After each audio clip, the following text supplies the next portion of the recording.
بسم الله الرحمن الرحيم الحمد لله والصلاة والسلام على رسول الله وعلى آله وأصحابه أجمعين أما بعد. So tonight inshallah we're going to continue with the next chapter, and that is the chapter of wiping over footwear, and also connected to that is wiping over, like if you get an injury then you wipe over your cast or your plaster, etc. So these two things we're going to touch on tonight. So the Shaykh says, فَإِنْ كَانَ عَلَيْهِ خُفَّانْ وَنَحْوُهُمَا مَسَحَ عَلَيْهِمَا إِنْ شَاءَ يَوْمًا وَلَيْلًا لِلْمُقِيمِ. Okay, so the first thing is that it is correct in Islam, we'll say correct at first, to wipe over footwear. In the Quran, Allah tells us to wash your feet. And in another way of reading this ayah, it could indicate that it means to wipe your feet. But from the way Rasulullah ﷺ and the Sahaba have done it is that they didn't wipe over their feet directly, they wiped over footwear. Footwear that they wore. So this aspect of wiping over the footwear is very important in Islam, because some of the sects outside of the general Muslims, they don't wipe on their footwear. So that's why some of the scholars include this in the books of belief, that this is something correct. There's many ahadith to show Rasulullah ﷺ wiped over what they used to wear, similar to a leather sock and his sandals that he was wearing, and the Sahaba wiped over other things as well. So the first thing is that you can wipe over footwear. You can wipe over footwear with a few stipulations. So the stipulations will come now. But what kind of thing are you allowed to wipe over? They say that this footwear that you wear, it must have a few things. Basically one or two main things. This footwear that you are wearing, it must cover your skin from your toe to just beyond your ankle. So the same thing we said that you must wash in Wudhu, that same part, your footwear must cover it. Cover it meaning what? Meaning you must not be able to see the skin through it. Sometimes you have leather, sometimes you have socks that you can see at your ankle, you can see your skin underneath, or at your heel, you can see your skin underneath. Then you can't wipe over those as a start. Okay, so you must not be able to see through it. Okay. Number two, it must cover the whole length. If it's shorter, then you can't wipe over. Number three, as a start, it mustn't have any holes in it. Because then you'll see your foot. And this takes in place of washing. So when you wash, you must wash your whole foot. So now when you wipe, you must wipe over something that covers your whole foot. Okay. The other thing is the thing that you wear on your feet. It must be something that you can generally walk in. Okay. What does that mean? That means that it's not a type of footwear that is not possible to physically walk in it. Sometimes you have those shoes that you wear when you roller skate or ice skate. Those you can't walk in. Them. So if somebody is wearing them quickly and they let's say they went roller skating or ice skating and it's time for salah and they find it difficult to remove them, can they wipe over them and pray? The answer is no, because you can't walk in such a thing. So some of the scholars, they say you must be able to walk a specific distance with it, right? Some of them say you must be able to walk on a specific type of ground with it. But here what the Shaykh is saying is that you don't need any of that. If you can generally walk in it, it's something you can wear, it doesn't tear any on the ground, it doesn't need specifically on the road, then you can wipe on this footwear. Okay, so that's the two main stipulations. Now, if your footwear has some holes in it, or it's below the ankles by a little bit, then some of the scholars allow it. Some of the scholars allow you to wipe over this footwear. They allow it. Therefore, we'll say, as a start, don't wipe over footwear that has holes in it or is see-through or is below the ankle. But if there's a need, you're in a situation that it's difficult to take off your socks, you're in a public bathroom or plane or something like that, and you didn't plan for it, and now you realize that it's difficult to take off your socks, and there's a hole in it or it's below the ankle by a small amount, then you can wipe over it. Okay, so that's what it's there. So now when you wipe over this, there's a duration that you're allowed to wipe over your footwear, if you're a resident and if you're a traveler.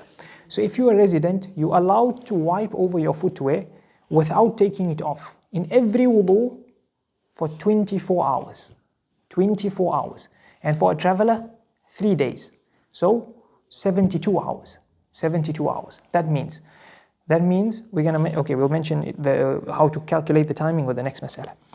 So that's with regards to the duration that you're allowed to wipe in. Meaning, once the duration hits 24 hours, let's say 10:15 you wiped, or your time starts to 10:15 the next day.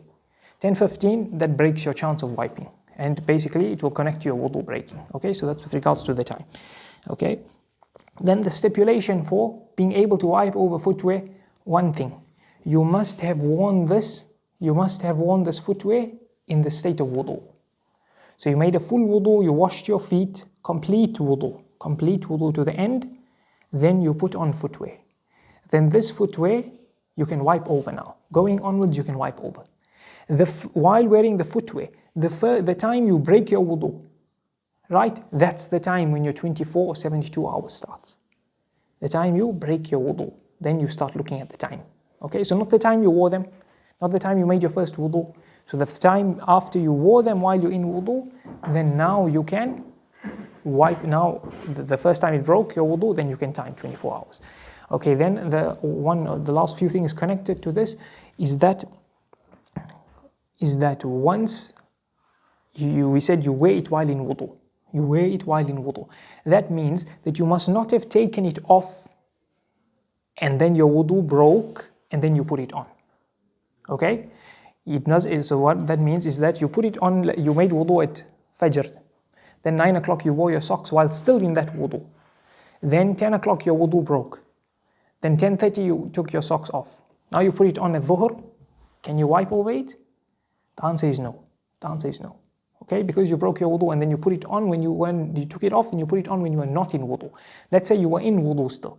You were that Fajr wudu, then you took your socks off at 9 o'clock. You're still in wudu. Then you put it on at 11 o'clock. You're still in that wudu. Then you can wipe over it. You can wipe over it. Then your wudu breaks 2 o'clock. Your time starts at 2 o'clock. So not Fajr time, because that was your time you made your first wudu, and not 9 o'clock because that's the time you put your socks on. 2 o'clock when your wudu broke. Somebody asked me recently here actually. They asked me that I wore my socks and it was in wudu. So now and then I took it off. Then I wore it later on, out of wudu. But can I wipe over it? So I told him this exact same thing, that you can't. So he misunderstood what he was told by whoever told him. He thought once you make wudu and you put your socks on in wudu, then going forward you can just wipe over it. He didn't realize that if you break your wudu and you put your socks on after with a broken wudu, then it doesn't count. It doesn't count, right? So that's with regards to wiping over your socks. So then the Shaykh says that this is the stipulation, and then you wipe over this in your wudu. So not in ghusl. Not when you do a ghusl, then here you cannot wipe over footwear. You have to wash your feet. You have to wash your feet, okay?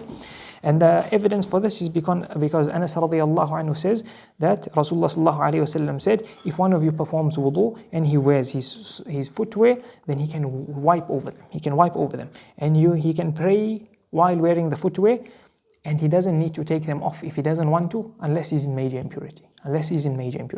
In fact, some of the scholars who say, they question what's better, to wipe over your feet or to wash your feet. Wipe over your footwear or wash your footwear. They say you look at the situation of your feet. If your feet, you don't have socks on, wash. If you're wearing socks and you put them in wudu, then there's no need to specifically take it off. Then you wipe, carry on, like that, easy. Okay, now the next thing is about wiping over cast or plaster, etc. But before we go to that, there's just one more thing. The things that break wudu, right? Even if you wiped over your feet, when your wudu breaks, then your wiping over your feet break. So the next wudu, then you have to renew your wudu. But if you removed your footwear, then your wudu breaks as a start. Your wudu breaks. You can't pray immediately. Many of the scholars say now after you've removed your footwear, or a portion of it has been seen, because we said it must cover, or you found there's a hole in it now, then here many of the scholars say here you wash your feet. If you wash your feet as soon as you realize, or as soon as it came out, like just 1 or 2 minutes in between you washing your feet, between you taking this and you wash your feet with the intention of wudu, then you're okay. It would be safer to renew the whole wudu, because other scholars say your whole wudu breaks. So when you remove your socks or your footwear while the duration is still going, then your wudu breaks as a start. So you can't pray immediately. Either you wash your feet immediately, or as a safety, you do your entire wudu again, okay? Then the last thing is about, now a person gets injured. A person gets injured. He has a cut, or he has a broken bone, or he has a burn. Things now that prevent him from washing that part of the body in wudu or ghusl. In wudu or ghusl. For the footwear, we said only for wudu, minor impurity. But this one here applies to minor impurity, which is for wudu, and also major impurity, which is ghusl. Okay? So what happens here? A person got injured, got burned, got a cut, etc. Now, he's got, let's say it's on his arm. Let's say it's on his arm where he washes in wudu. If he can wash the area and there's no harm on it, then he washes. Oh, that's clear, right? When we say harm on it, then it means it will cause it to become worse, or it will delay it getting better. It will delay it getting better, or it will cause him a lot of difficulty, like it will start itching and troubling him, for example. Even if it doesn't make it take longer to get better, but it troubles him a lot. Then in all of these cases, then this following rules apply, okay? So either it's open, it's an open wound. Let's start with that one. It's an open wound, right? You didn't put a plaster on it or anything, no wound. Then here, if you can wash it, you wash it. If you cannot wash it, then you do masah. You take your wet hand, so let's say it's on your arm, you wash everywhere that you can wash. Then on that part where the wound is, then a little bit around it also, it's safer not to get water on it, right? So that part around it, so use your wound 5 centimeters, then you can say 2 centimeters each side, 3 centimeters. You don't wash that part because you don't want to affect your wound. So then you pass a wet hand over it. You pass the wet hand over it, your cut, your wound, etc. That's open now, nothing on it. If that will even affect, the doctor said to you, no, you don't even get any water near it. Then in this case for wudu, but he also said you also haven't covered it. Then that part falls. That part falls. So you wash around it, that part, leave it. That part, leave it. Okay? Now let's say you put on a cast, or you have a bandage, something like that. Now here, what you do, if you can remove it and it won't harm you, it won't harm. Sometimes you have a muscle problem and then you put that thing, I forgot what it's called, and you can just take it off. It just like holds the muscle in place. Then that thing you can take it off, it won't really harm for wudu. Then you take it off. Otherwise, what you do, you wipe over it. You wipe over it. You wipe over it. That's all. If you cannot wipe over it, then it falls. So if your whole arm has a cast, you injured your wrist, your cast is right until your elbow, then you can't remove it now. Then you wipe over it. You wipe over it because it's on your place of wudu. But now you can't wipe over it. The doctor said no moisture. Then the whole arm falls. The whole arm falls. Okay? That's what with regards to that. Now, the last thing is the method of wiping over your footwear, your socks or leather socks or with socks and shoes, etc. And also for your cast or your bandage, etc. So with your footwear, what do? You can do it in any manner that I am saying, because all of it goes. But what I'm explaining is the best method, the sunnah method, okay? So you do it at the same time. You put your right hand on your right foot, your left hand on your left foot. You spread your fingers a little bit, right? You put them at the tip of your toes. You spread them, and you pass them right above to just beyond your ankle. Right? That's what you do. One time together. If you did it, you put it under water first. You put it under water, yes, to get moisture on it, to get it wet. And then you pass it like that. Tip of the toe to beyond the ankle, just like that. Right? You don't need to do the bottom of your feet. You don't need to do the back of your feet, nothing. Just the top of your feet. And you don't need to make sure the entire top is wiped. No, most of it. That's why you're doing this, and you're spreading your fingers. In between you're spreading your fingers, you're not going to touch anything. You don't need to then close your fingers or go again. No, one time. The sunnah is one time. You go like this, just like that. You pass your hand from the tip of your toes to beyond your ankles. Right? This is with your shoes on. If it can be with your shoes on or with your shoes off. Okay? The only difference is, that's a good point.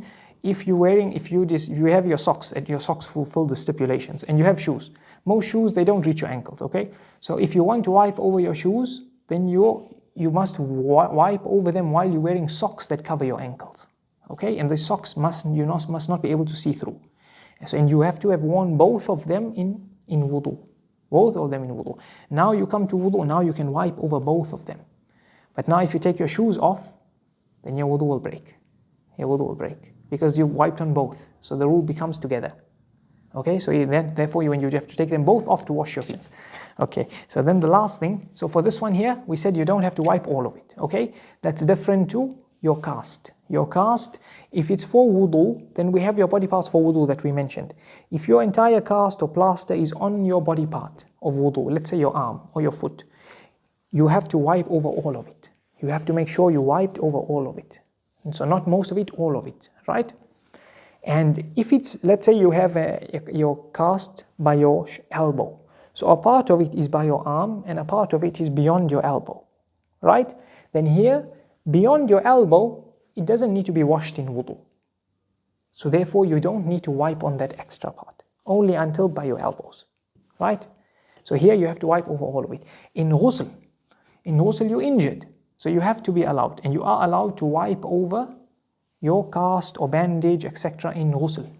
And then there, in ghusl, you have to wash your entire body.